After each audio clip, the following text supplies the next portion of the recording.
Allarme lupo del Piave, un centinaio di segnalazioni raccolte in 3 mesi per l'animale che si è scoperto essere un esemplare femmina. Stamane il vertice in prefettura, una squadra di specialisti si occuperà della sua cattura. Tragedia a Castelfranco, 82enne si chiude fuori di casa e cerca di rientrare dalla finestra al primo piano, ma cade, batte la testa e muore. A trovarla poche ore dopo la figlia. Sarà sepolto nel cimitero di Ponzano Veneto il 18enne travolto sulla Ponte Bani. Intanto i familiari chiedono che la sua morte non resti impunita. Auto prende fuoco, attimi di paura questa mattina a Colle Umberto, fortunatamente non ci sono feriti, l'intervento dei vigili del fuoco. L'annuncio un mese fa, ora la Giunta Comunale di Treviso ha approvato la modifica del piano ZTL, nuova zona traffico limitato in via Roggia, auto off limits dalle 22 alle 6 al via Liter per ottenere i permessi. Domani al via a Parigi le Paralimpiadi 2024-19, gli atleti veneti impegnati nelle gare tra i trevigiani Bebe Vio, Manuel Bortuzzo fino alla veterana Francesca Porcellati. Emozionata e felice, il cinema che amo è quello che affronta i temi sociali. I nostri microfoni Sveva Alviti, madrina di Venezia 81, che domani sera aprirà la mostra al Lido. Dall'attrice e modella anche un appello per la pace. Telespettatori di Antenna 3, buonasera e ben ritrovati. Dunque, con i telegiornali di Treviso in primo piano c'è ancora l'allarme del lupo, o meglio della lupa, visto che si è scoperto che l'animale più volte visto e segnalato sul Piave è un esemplare femmina. Non è ancora certo se si tratti soltanto di un esemplare o di più esemplari, visto anche il numero impressionante di segnalazioni in pochi mesi. 26 a Maserata, 17 a Spresiano, 16 a Breda di Piave, 7 a San Biagio, 6 a Ponte di Piave, via via incalando. Un centinaio di segnalazioni nell'arco di 3 mesi del lupo, anzi della lupa, trattandosi di una femmina che si sposta lungo il Piave. L'ultima in ordine di tempo a San Polo, tra Guizza e San Giorgio. In prefettura il punto della situazione chiesto dai sindaci dei comuni rivieraschi, che hanno ottenuto rassicurazioni sul fatto che l'animale selvatico, tutelato per legge, sarà a breve catturato come da autorizzazione rilasciata dal Ministero, che ha impiegato poche settimane a dare il via libera all'operazione a fronte di attese in altre circostanze anche di 8 mesi. Di rintracciare la lupa, ma non è del tutto escluso che gli esemplari in circolazione possano essere anche 2, si occuperà una squadra specializzata di tecnici forestali. Nel territorio classico, che può essere quello della Malga nel Bellunese, una squadra di questo tipo, che è specializzata nella cattura, ci impiega circa un paio di settimane, però sono stati piuttosto guardinghi nel dare la tempistica, perché l'area è vasta, l'area è nuova e soprattutto non ha un collare col GPS, quindi solamente tramite le segnalazioni si può sapere dove si trova il lupo. È vero che l'attività di monitoraggio è in corso, però dobbiamo continuare a fare la nostra parte come cittadini, questo è fondamentale. I primi cittadini cercavano rassicurazioni e le hanno trovate, dicono, non rimane che attendere. A Salgareda segnalazioni nel mio territorio non ne ho avute e il territorio è molto particolare mio, è un corridoio. Invece diciamo che il collega di Maserata ovviamente ha un'estensione anche molto più grande. Si sposta in un'area che attualmente non è il suo habitat naturale, perché quello che sarà fatto da parte di tecnici specialisti, non da parte del fai da te che non funziona mai su queste cose, è ovviamente la cattura, chiaramente se serve, la cura di questo esemplare. Punto e fine. Questo è il messaggio che deve passare. E non c'è un'emergenza, non c'è un pericolo vero e proprio, l'uomo può stare tranquillo. Non c'è un'emergenza, continua Marini, ma nessuno può escludere che altri esemplari in futuro discendano il Piave ed è importante preparare la popolazione. Se questa lupa non è ancora tornata da dove è venuta è anche perché la si è approcciata in modo scorretto. Da qui l'idea di organizzare serate a tema e distribuire materiale informativo. A breve arriverà anche un vademecum da chiaramente condividere con la cittadinanza per i comportamenti da tenere in caso di avvistamenti e di contatti ravvicinati con l'esemplare. La cronaca ci porta a Castelfranco e alla tragica, assurda fine di una anziana trovata senza vita dalla figlia di fronte alla sua abitazione. La scelta fatale, la donna era rimasta chiusa fuori di casa, la scelta fatale è stata quella di cercare di rientrare dalla finestra. Sì, mia cugina era. È rimasto... Senz'altro era... L'ho vista che camminava male, sì, perché poverina purtroppo non so niente, è caduta, non so cosa, l'hanno trovata così.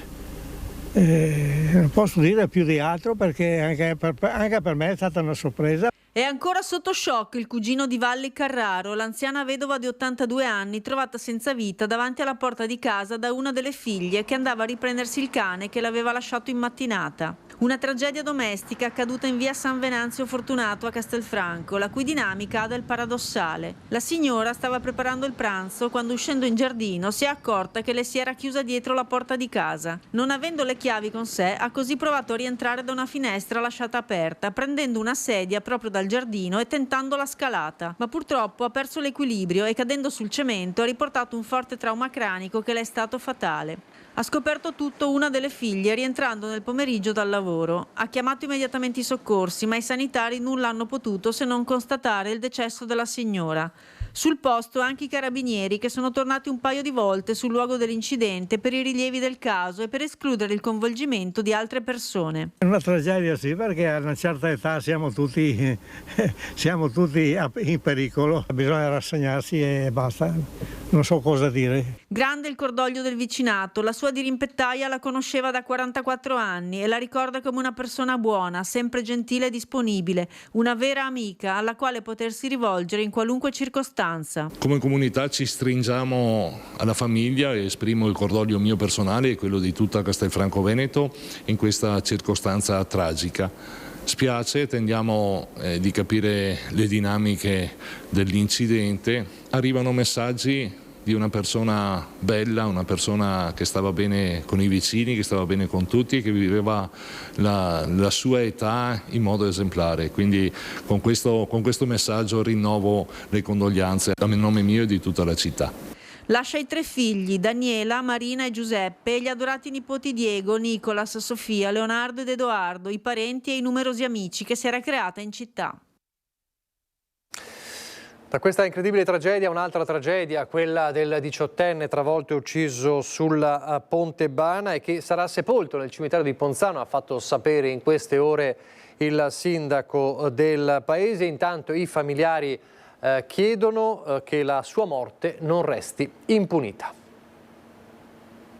In questi giorni ho avuto l'occasione di incontrare più volte Alina, la mamma di Tidiane, insieme alle sue figlie, le sorelle del ragazzo. Abbiamo condiviso il percorso che potrebbe portare a far sì che i resti del ragazzo possano essere accolti nel cimitero della nostra comunità. Riposerà nel cimitero di Ponzano Veneto Cheikh Tidiane Bans, il 18enne del Burkina Faso investito lungo la Ponte Bana. L'incontro con il sindaco Antonello Baseggio, che sentita la famiglia ha proceduto con le pratiche per ospitare in paese le spoglie del giovane ragazzo, nonostante risulti residente in Francia. Il ragazzo, come le sorelle, come la famiglia, ha sempre vissuto a Ponzano Veneto, poi la vita li ha portati in Francia mentre il papà si era trasferito in Inghilterra. E quello che è successo è una cosa drammatica che ha sconvolto anche la nostra comunità.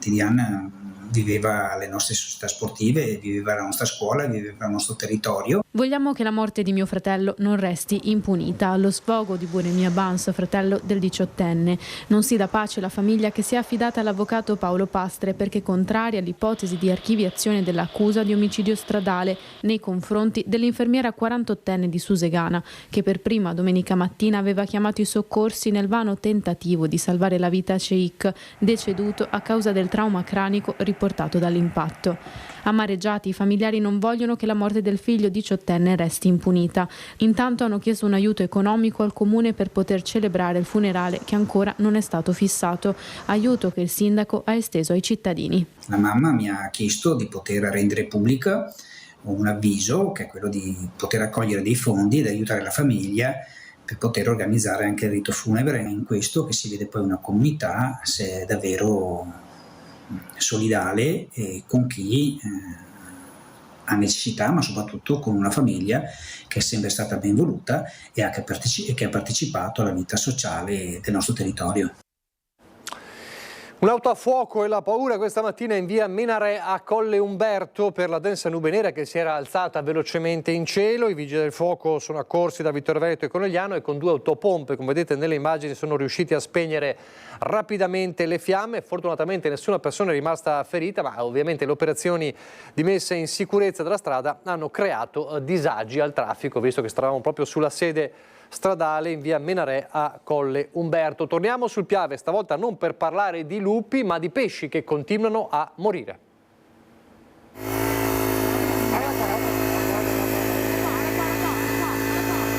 Nonostante le piogge non siano mancate in quest'estate, la siccità si è comunque fatta sentire su alcuni tratti del Piave, dove le guardie volontarie ittiche della FIPSAS hanno dovuto recuperare la fauna più volte nei giorni scorsi con un elettrostorditore che non causa problemi al pesce e trasportarla in luoghi più sicuri del fiume dove l'ecosistema permette loro la vita. Un lavoro necessario, specie ora con le nuove schiuse che altrimenti morirebbero completamente. Le zone più problematiche ogni anno sono tutto il ramo Cimadolmo e una parte del ramo Maserata. Il pesce recuperato ieri sera è stato portato verso il basso, quindi Ponte di Piave, dopo Ponte di Piave, essendo la maggior parte ciprinidi, quindi abbiamo spostato nella zona ciprinicola. La zona salmonicola, dove è interessata dalle siccità e dalle buche che rimangono senza acqua, sono localizzate sostanzialmente tra Cimadolmo e Maserata. La FIPSAS deve fare i conti con la scarsità di volontari, specie nel periodo estivo, per fare queste operazioni, ma anche con la scarsità d'acqua che per l'ecosistema diventa una tragedia. Non è solo il pesce. Un tratto di fiume che rimane senza acqua, una pozza che rimane senza acqua per un tot di periodo, azzera completamente l'ecosistema, quindi microrganismi, macroinvertebrati, quindi tutto l'alimento naturale che il pesce poi dopo dovrebbe cibarsi muore completamente. Per rifarsi tutto il fondo ci vogliono anni. Con l'associazione continueremo a essere presenti quanto più possibile. Speriamo che altri volontari vengano avanti per darci una mano. Naturalmente, se non piove e se non si riesce a trasferire il pesce, bisogna mettere in campo altre soluzioni. L'idea è quella di chiedere un incontro magari con chi gestisce questi bacini per capire anche se c'è la possibilità di avere un po' di acqua in più o magari studiare a tavolino un sistema, un periodo dove poter garantire quest'acqua ai pesci. Cambiamo argomento. Visibile dalla strada una bandiera italiana con l'aquila fascista e la scritta Boia chi molla è stata affissa in un bar nel Vittoriese, negli anni già protagonista di esposizioni di oggetti di stampo appunto nostalgico e per questo già segnalato. Dura la condanna in queste ore della parte del coordinamento AMPI Sinistra Piave Conegliano Vittorio Veneto. L'esposizione della bandiera non può che suscitare profondo sdegno e indignazione. Ribadiamo con forza la nostra ferma volontà di opporci a qualsiasi manifestazione di ideologie che richiamino il fascismo e le sue derive. Chiediamo pertanto, continua AMPI, alle autorità competenti di intervenire con urgenza affinché vengano prese tutte le misure necessarie per rimuovere questi simboli e punire i responsabili di tale atto che offende profondamente la nostra democrazia e il nostro vivere civile. Torniamo a Treviso, torniamo nel capoluogo, una piccola grande rivoluzione annunciata già un mese fa. Ora la Giunta Comunale di Treviso ha approvato la modifica del piano ZTL per la istituzione della nuova zona a traffico limitato in via Roggia e nelle vie afferenti. La ZTL, già inserita nel piano urbano della mobilità sostenibile, sarà attiva tutti i giorni dalle 22 alle 6 per contenere il traffico veicolare nelle ore notturne e comprenderà, fatte salve le aree pedonali comprese in questa area, le seguenti strade: via Manin, via Roggia, vicolo Roggia, via Marzolo, via e piazzetta Tommasini, vicolo Dotti, piazza Trentin nel tratto da via Roggia a via Varco Filippini, vicolo del Gallo, via Sugana e via del Municipio nel tratto da piazza Trentin alla intersezione con via Cornarotta. Prima dell'accensione dei varchi, ovviamente, questa accensione sarà opportunamente comunicata ai cittadini. Nelle prossime settimane verrà attivato l'iter per permettere a tutti i residenti e i lavoratori di munirsi dell'apposito permesso per poter circolare nell'area. In ogni caso, quando sarà attivato il varco, ci sarà la comunicazione e ci sarà questa chiusura dalle 22 alle 6 del mattino in via Roggia, la nuova ZTL di Treviso. Prima di continuare a parlare della Marca trevigiana e delle problematiche della Marca trevigiana, ci spostiamo per un attimo a Verona. C'è una notizia che in queste ore un po' fa il giro dell'Italia e viene proprio dal Veneto, viene da Verona e riguarda l'uranio impoverito. C'è il caso dell'ex tenente alpino Sergio Cabigiosu, veronese, malato di leucemia per la esposizione all'uranio impoverito nell'ex Jugoslavia, e ci sono due ministeri, il Ministero della Difesa e quello dell'Interno, condannati dal Tribunale di Verona a riconoscergli lo status di vittima del dovere e quindi di risarcirlo. Io ho assolto il mio dovere come ufficiale dell'esercito andando in missione, e nel momento in cui sopraggiunge una malattia di questo genere, come un cancro, mi auguro sempre che lo Stato che mi ha mandato in quei posti mi tuteli anche. Ecco. Ministeri della Difesa e dell'Interno condannati in via definitiva a riconoscere come vittima del dovere il tenente di fanteria alpino Sergio Cabigiosu, 50 anni, veronese, a cui nel 2017 venne diagnosticata la leucemia mieloide cronica provocata dall'esposizione all'uranio impoverito.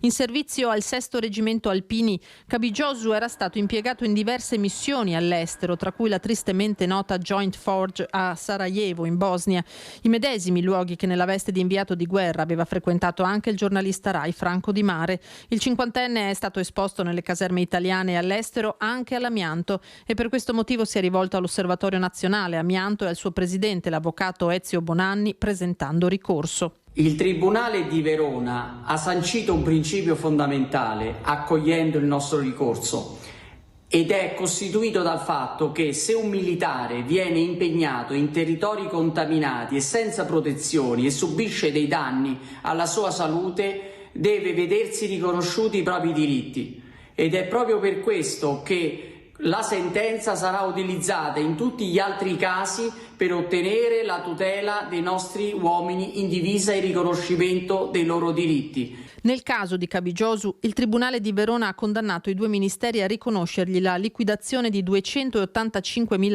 euro, oltre agli assegni vitalizi mensili per 2.100 euro che percepirà a vita. Io mi ritengo una persona molto fortunata, nel senso che il mio cancro è, grazie al cielo, uno dei cancri su cui la medicina e la ricerca hanno sviluppato una medicina mirata che mi consente di vivere una vita normale. Sono anche però molto consapevole che non tutti i miei colleghi che hanno operato all'estero e che hanno avuto di questi problemi hanno questo tipo di malattia, ma ne hanno altre che a volte si sono anche rivelate più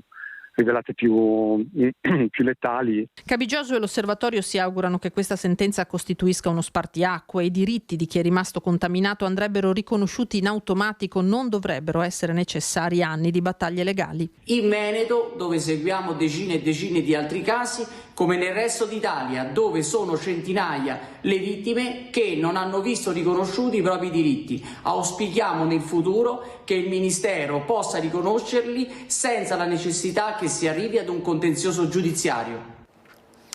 Il tema dell'autonomia continua a far discutere in maniera sempre più forte anche la Conferenza Episcopale Italiana, quindi l'Associazione dei Vescovi che si schiera sul campo. Fanno discutere in queste ore le parole in un'intervista a Repubblica del vicepresidente della Conferenza Episcopale Italiana Francesco Savino, che ha parlato di autonomia come di un pericolo mortale e del pericolo di Far West, quindi un pericolo mortale per il meridione e di Far West per il prossimo futuro. Sono arrivate immediate le repliche dal Veneto, una in particolare quella del presidente Luca Zaia, che scrive in queste ore: sono sorpreso e rammaricato della posizione espressa dalla vicepresidente della CEI. Le dichiarazioni riportate appaiono basate su una lettura fuorviante e fortemente di parte.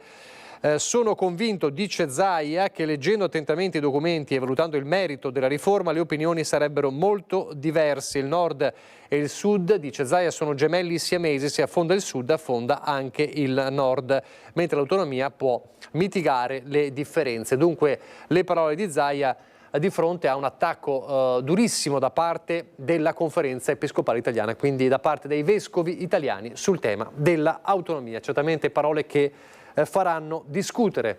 Parliamo delle problematiche della scuola. Ci sono tanti problemi della scuola che ormai si indirizza verso il suo avvio, la cronica assenza per esempio dei presidi. Oggi però c'è stata una maxi assunzione molto importante nel settore amministrativo a livello regionale. Penso che sia una giornata particolare e soprattutto importante per tante persone che durante la loro carriera scolastica hanno svolto il ruolo di assistente amministrativo e facente funzione in quello di SGA, e finalmente vedono coronarsi un sogno, quello della stabilizzazione nella loro funzione definitiva. Eccoli in attesa della chiamata davanti all'ufficio scolastico regionale di Mestre alcuni dei quasi 150 nuovi direttori dei servizi generali e amministrativi delle scuole venete, i cosiddetti di SGA. Altri all'interno dell'edificio stanno già firmando i documenti d'assunzione. Nel suo ufficio il direttore generale Marco Bussetti esprime soddisfazione assieme ai rappresentanti sindacali di CGIL, CISL, ANI e FESNALS. Per la scuola in Veneto è importantissimo perché noi abbiamo posti vacanti da funzionari ex di SGA, quindi i direttori amministrativi della scuola, abbiamo circa 260 posti vacanti e stamattina possiamo nominare 143 nuovi direttori amministrativi che finalmente troveranno la stabilizzazione. Queste persone sono quelle che collaborano direttamente con i dirigenti scolastici e garantiscono tutta quella parte amministrativa che a volte viene spesso trascurata, no? Si tende sempre più a guardare il rapporto discente-docente, ma che invece attraverso il loro lavoro garantisce l'avvio corretto dell'anno scolastico. Da un lato c'è quindi la soddisfazione personale e professionale di uomini e donne che vedono stabilizzata la propria situazione lavorativa, dall'altro un robusto rafforzamento dei servizi negli istituti scolastici della regione. È definita una giornata per certi versi storica. Sì, direi storica anche perché sembra che il Veneto sia la prima regione a farlo in Italia. Penso che tutte le altre regioni italiane seguiranno il nostro percorso, ma in questo momento sono anche abbastanza orgoglioso per tutto il lavoro che l'ufficio è riuscito a realizzare e voglio ringraziare le organizzazioni sindacali e tutti i miei collaboratori per essere arrivati a questo successo. C'è un altro problema tra i tanti della scuola, è quello del caro libri che ovviamente si combatte in queste poche settimane, ormai meno di 2 settimane verso l'inizio della scuola, si combatte ovviamente con il mercatino dei libri usati. Il ritorno a scuola si preannuncia per le famiglie italiane come l'ennesima stangata per il caro libri. Le associazioni di consumatori lanciano l'allarme prevedendo un aumento dei prezzi dei testi superiore all'inflazione, con un più 3% rispetto al 2024 e un più 8% rispetto al 2022. Secondo l'Osservatorio Nazionale, la spesa media per studente si aggirerà intorno ai 590 euro solo per i testi obbligatori e 2 dizionari, segnando un più 18% rispetto all'anno precedente. La preoccupante situazione grava sulle spalle di genitori già alle prese con rincari generalizzati. Ecco perché il mercatino dell'usato, avviato in questi giorni in tutti gli istituti scolastici, apre uno spiraglio di respiro in molte famiglie e aiuta anche la scuola. Il prezzo è il 50% di quello originale, più un compenso che viene dato alla scuola per lavori. Per esempio volevano fare un osservatorio di astronomia. Gli aumenti sono notevoli, avendo 2 figli al liceo veniamo al mercatino e ho appena ringraziato infatti chi offre il proprio tempo per fare queste cose, perché è un'iniziativa importante, molto importante per noi. L'aumento è notevole e anche le nuove edizioni che non si capisce, io tra un figlio e l'altro, ma che faccio, aspetto oppure no, cioè non sai mai insomma quanto c'è di sostanziale o cosa, ma impatta parecchio. Noi compriamo libri usati. Così si cerca di aiutare un po' anche la scuola, perché una parte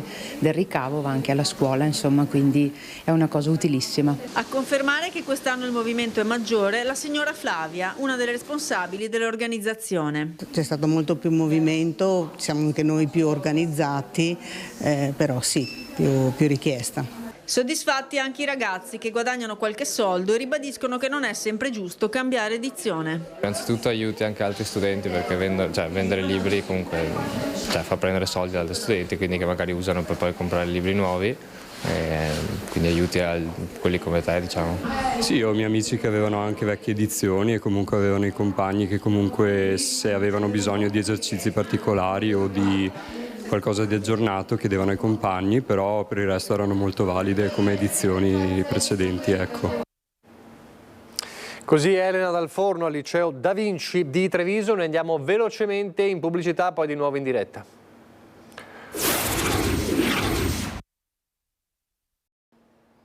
Rieccoci in diretta. Parliamo di sport adesso, perché iniziano domani le Paralimpiadi a Parigi. Il nutrito gruppo dei veneti e degli atleti veneti è 19 il numero degli atleti veneti impegnati nelle sfide a partire da domani. 6 di questi sono trevigiani, capitanati dall'unica e insostituibile Bebe Vio. Possiamo ufficialmente dire, quindi sono super felice, possiamo ufficialmente dire che siamo qualificati per le Paralimpiadi di Parigi 2024. Non solo io, ma anche Edoardo, Emanuele, gli altri ragazzi del team di Fly to Paris, e quindi sono molto felice di poter annunciare questa cosa. Quindi sì, adesso a questo punto è ufficiale. Ci vediamo a Parigi tra poco. Annunciava così Bebe Vio a marzo scorso la partecipazione alla sua terza Paralimpiade dopo Rio de Janeiro e Tokyo. Sono ben 19 gli atleti veneti che gareggeranno fino all'8 settembre a Parigi in una competizione che vedrà anche al via 6 atleti trevigiani. Oltre alla capitana Bebe, che sarà in pedana dal 4 al 5 settembre per le gare di fioretto individuale e a squadre, anche Manuel Bortuzzo nel nuoto alla sua prima Olimpiade dopo il tragico episodio di Roma nel 2019, quando un proiettile sparato per errore gli stroncò il sogno olimpico tra i normodotati. Saranno della spedizione anche Silvia Biasi nel sit-in volley, Asia Pellizzari e Paolo Tonon nel tiro con l'arco, ma soprattutto Francesca Porcellato, la rossa volante, che raggiungerà l'astronomico numero di 12 partecipazioni ai giochi olimpici, 8 estivi e 3 invernali, in svariate discipline, con 15 medaglie conquistate. La sua prima volta fu a Seul nel 1988. A Parigi gareggerà solo nell'handbike, ma alle soglie dei 54 anni, che compirà proprio il 5 settembre nella capitale francese, la rossa darà ancora una volta tutta se stessa. Gli auguri a tutti gli atleti sono arrivati anche dal presidente Luca Zaia, che ha ricordato che in Veneto lo sport paralimpico è una priorità e lo dimostra il vero e proprio boom registrato nell'ultimo ventennio. Dalle 39 società e 900 atleti censiti nel 2005, oggi si contano 428 società e 2500 atleti.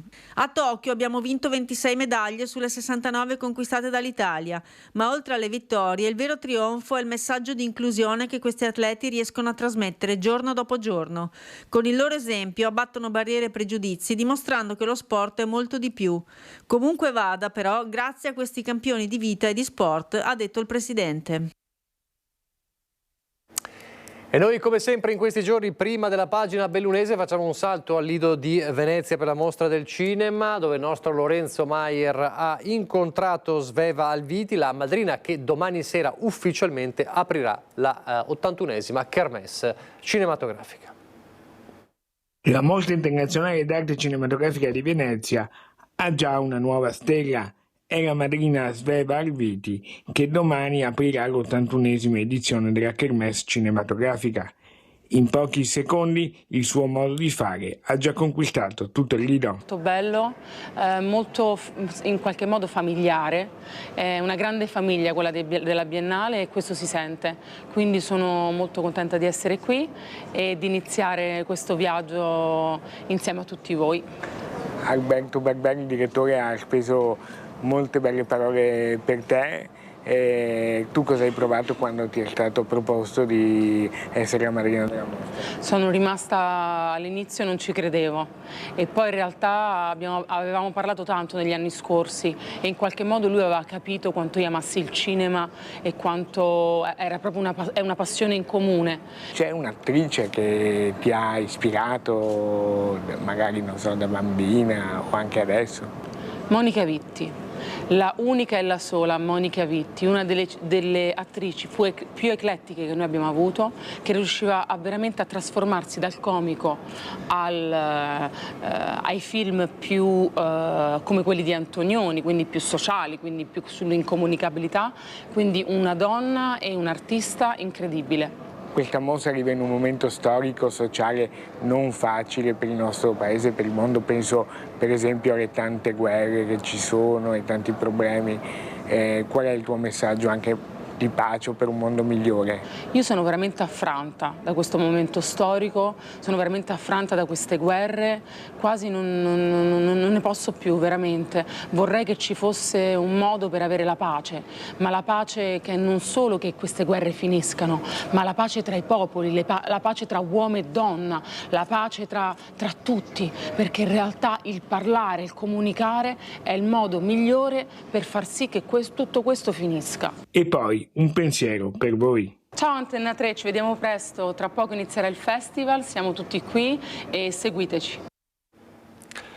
E noi raccogliamo il saluto allora di Sveva Alviti. Domani dunque l'apertura ufficiale del festival, domani sera con l'apertura fuori concorso del film di Tim Burton Beetlejuice, il sequel dello storico film del 1988 di Tim Burton. Noi saremo peraltro in diretta con il nostro Lorenzo Maier nei nostri telegiornali del Veneto, di Venezia e anche di Treviso per raccontarvi le emozioni della prima sera, della prima serata e l'inizio ufficiale del Festival del Cinema di Venezia. Allora adesso andiamo nella pagina di Belluno.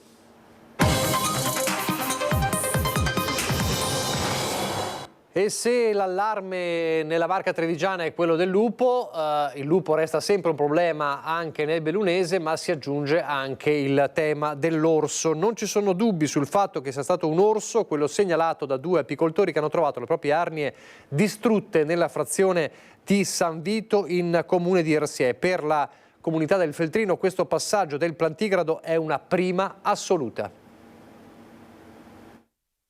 Potrebbe trattarsi dello stesso esemplare avvistato nei giorni scorsi nel massiccio del Monte Grappa, in comune di Seren. È quanto ritengono plausibile i carabinieri forestali dopo la segnalazione della presenza dell'orso nella zona di San Vito, frazione di Arsie.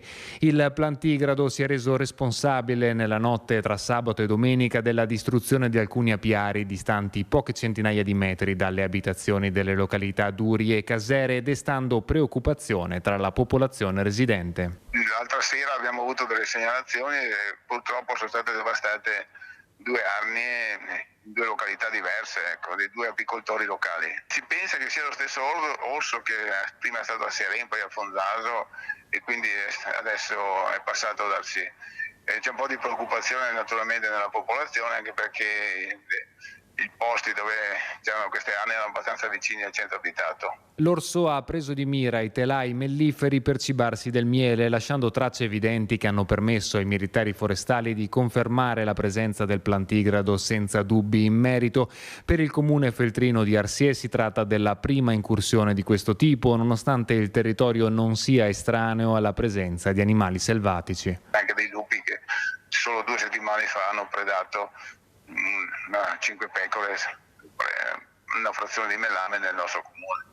Ad oggi non sono previste contromisure da adottare nel breve periodo, almeno fino a quando non si conosceranno con certezza i movimenti dell'orso, che potrebbe essere solo di passaggio nei boschi del Feltrino. Dall'amministrazione arriva comunque l'invito alla popolazione e agli escursionisti presenti in zona a fare attenzione. Noi abbiamo avvisato la popolazione e avvisato anche gli apicoltori del fatto che poteva girarsi un orso nelle vicinanze. Oltre a quello non abbiamo competenze in merito. Io penso che comunque la provincia in questo senso abbia la competenza diretta e auspico che ci sia un incontro a breve.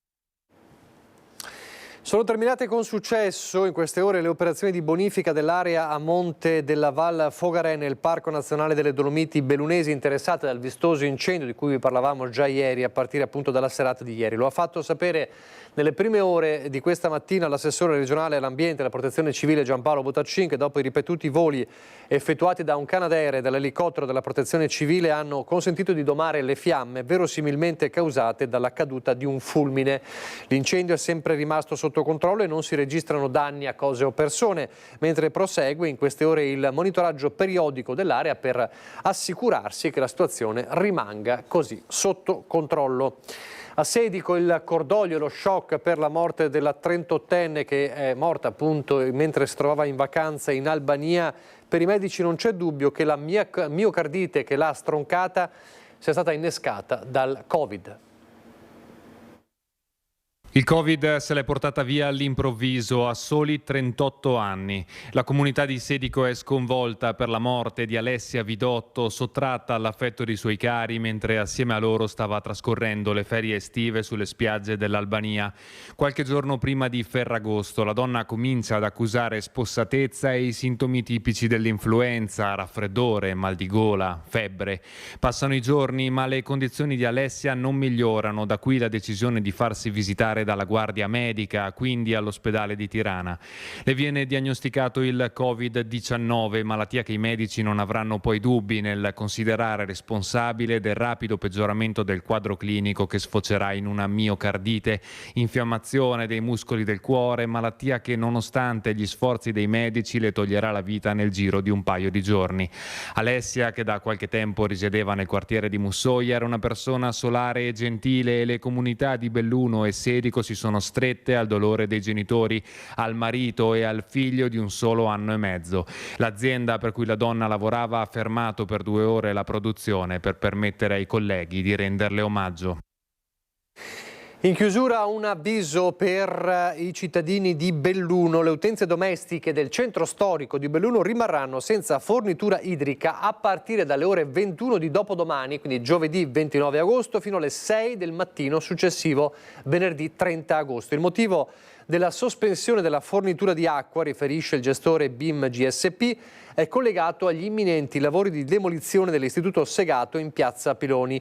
Per tutta la durata delle operazioni stazionerà in piazza Duomo l'autobotte di GSP per prelievi in autonomia di acqua potabile. Quindi questa interruzione idrica in centro storico dalle 21 di giovedì 29 agosto alle 6 del mattino successivo venerdì 30 agosto. Siamo in chiusura davvero, grazie per averci seguito e arrivederci.